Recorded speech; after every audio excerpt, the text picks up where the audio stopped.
നമസ്കാരം. ഒരു സിനിമയെ വെല്ലുന്ന ദുരൂഹതകളുടെ ചുരുളഴിയുകയാണ് ചെങ്ങന്നൂരിലെ യേശുദാസിന്റെ മരണത്തിൽ. ആ സ്വത്ത് തട്ടിയെടുക്കാൻ 2 വർഷം മുൻപേ പ്ലാനിംഗ് നടന്നു. മരുമകൾ ലീനയുടെ ആരോപണങ്ങൾ കേട്ടാൽ ആരും ഒന്നും ഞെട്ടും. പള്ളിക്കല്ലറയിൽ ഉറങ്ങുകയായിരുന്ന യേശുദാസിന്റെ മൃതദേഹം പുറത്തെടുത്ത് പോസ്റ്റ്മോർട്ടം ചെയ്തതോടെ കേസ് പുതിയ വഴിത്തിരിവിലേക്കാണ് നീങ്ങുന്നത്.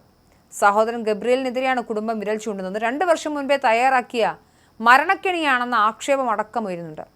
മരുമകൾ ലീനയുടെ ആരോപണങ്ങൾ തികച്ചും ഗുരുതരമാണ്. മരുന്നുകൾക്ക് ഡോസ് കൂട്ടി നൽകിയോ അതോ ഭക്ഷണത്തിൽ മെല്ലെ മെല്ലെ വിഷം കലർത്തി നൽകിയോ എന്നും ഇവർ സംശയിക്കുന്നു. മകളും മരുമകളും വിദേശത്തായ സാഹചര്യം മുതലെടുത്ത് ഗബ്രിയേൽ സ്വന്തം ഇഷ്ടപ്രകാരം ഒരു ഹോം നേഴ്സിനെ വീട്ടിൽ നിയമിച്ചു. ഈ നേഴ്സിന്റെ പെരുമാറ്റം തുടക്കം മുതലേ ദുരൂഹമായിരുന്നു എന്നാണ് പരാതി. യേശുദാസിന്റെ സ്വത്തുക്കൾ തന്റെ പേരിലാക്കി ആധാരം രജിസ്റ്റർ ചെയ്ത് കൃത്യം 90-ാം ദിവസമാണ് മരണം സംഭവിക്കുന്നത്. ഈ ആധാരത്തിൽ സാക്ഷിയായി ഒപ്പിട്ടിരിക്കുന്നത് വീട്ടിലെ വേലക്കാരിയാണ് എന്നതും ദുരൂഹത വർദ്ധിപ്പിക്കുന്നുണ്ട്. യേശുദാസിന്റെ മരണം സംഭവിച്ച ഉടൻ തന്നെ ആശുപത്രിയെ തെറ്റിദ്ധരിപ്പിക്കാനും മൃതദേഹം വേഗത്തിൽ സംസ്കരിക്കാനും ഗബ്രിയേൽ നീക്കം നടത്തിയെന്ന് ബന്ധുവായ ശോശാമിയും ആരോപിക്കുന്നു. മക്കളും മരുമക്കളും വിദേശത്തു നിന്ന് എത്തുന്നവരെ പോലും കാത്തുനിൽക്കാൻ ഗബ്രിയേൽ തയ്യാറായില്ല. പിറ്റേ ദിവസം തന്നെ അടക്കം നടത്താൻ ധൃതി കാണിച്ചത് തെളിവുകൾ നശിപ്പിക്കാനാണോ എന്നും ഞങ്ങൾ സംശയിക്കുന്നുവെന്നും ശോശാമ പറഞ്ഞു.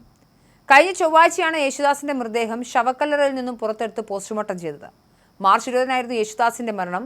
ആന്തരിക അവയവങ്ങളുടെ വിദഗ്ധ പരിശോധനയ്ക്ക് ശേഷം മാത്രമേ മരണകാരണം വ്യക്തമാകൂ. മരണത്തിൽ ദുരൂഹതയുണ്ടെന്ന ലീനയുടെ പരാതിയിലാണ് യേശുദാസിന്റെ കല്ലറ തുറന്ന് പോസ്റ്റ്മോർട്ടം ചെയ്തത്. ഗബ്രിയേൽ സ്വത്ത് തട്ടിയെടുക്കാൻ ശ്രമിച്ചെന്ന് ഇവർ ആരോപിച്ചിരുന്നു. യേശുദാസിന്റെ പേരിലുള്ള സ്വത്ത് സഹോദരന്റെ പേരിലാക്കി ആധാർ രജിസ്റ്റർ ചെയ്ത് 90 ദിവസത്തിനിടെയാണ് മരണം സംഭവിച്ചതെന്നാണ് ലീനയുടെ ആരോപണം. മരണത്തിന് പിന്നാലെ സഹോദരൻ തങ്ങളെ വീട്ടിൽ നിന്ന് പുറത്താക്കിയെന്നും ഒരു ആധാരത്തിൽ വീട്ടുജോലിക്കാരിയാണ് സാക്ഷിയായി ഒപ്പിട്ടുള്ളതെന്നും അവർ പറയുന്നു. മരണസമയത്ത് യേശുദാസൻ ഛർദ്ദിച്ച് അവശ നിലയിലായിരുന്നുവെന്നും ശരീരം കടുംനീല നിറത്തിലായിരുന്നുവെന്നും ഇവർ ആരോപിക്കുന്നുണ്ട്. മാത്രമല്ല, യേശുദാസിനെ ആശുപത്രിയിൽ കൊണ്ടുപോയതൊന്നും തന്നെയോ വിദേശത്തുള്ള മക്കളെയോ ബന്ധുക്കളെ അറിയിച്ചില്ലെന്നും ലീന പറഞ്ഞു. വീട്ടുജോലിക്കാരി ഉണ്ടാക്കി നൽകിയ കേക്ക് കഴിച്ചതിനു ശേഷമാണ് യേശുദാസൻ അവശ നിലയിലായത് എന്നാണ് മരുമകളുടെ ആരോപണം. വിഷമുള്ളിൽ ചെന്നാണ് മരണം സംഭവിച്ചതെന്ന് സംശയമുണ്ടെന്നും ഇവർ പറയുന്നു. യേശുദാസിന് ഒരു മകനും ഒരു മകളുമാണുള്ളത്. മകൻ 2017 മരിച്ചിരുന്നു. മകൾ UK-യിലാണ്. പിതാവിന്റെ മരണത്തിൽ UK-യിലുള്ള മകൾക്കും പരാതി ഉണ്ടെന്നാണ് മരുമകളായ ലീന മാധ്യമങ്ങളോട് പറഞ്ഞത്. തുടർന്നാണ് ചെങ്ങന്നൂർ പോലീസിൽ പരാതി നൽകിയെന്നും ഇവർ വ്യക്തമാക്കി.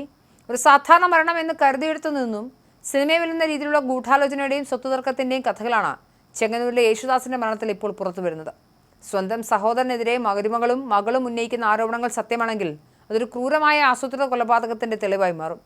ലക്ഷ്യമിട്ട സ്വത്ത് സ്വന്തം പേരിലാക്കി കൃത്യം 90-ാം ദിവസം മരണം സംഭവിച്ചു എന്നതും മരണസമയത്തെ ശരീരത്തിന്റെ അവസ്ഥയും ധൃതിപ്പെട്ടുള്ള സംസ്കാരവുമെല്ലാം സംശയത്തിന് നിഴലിലാണ്.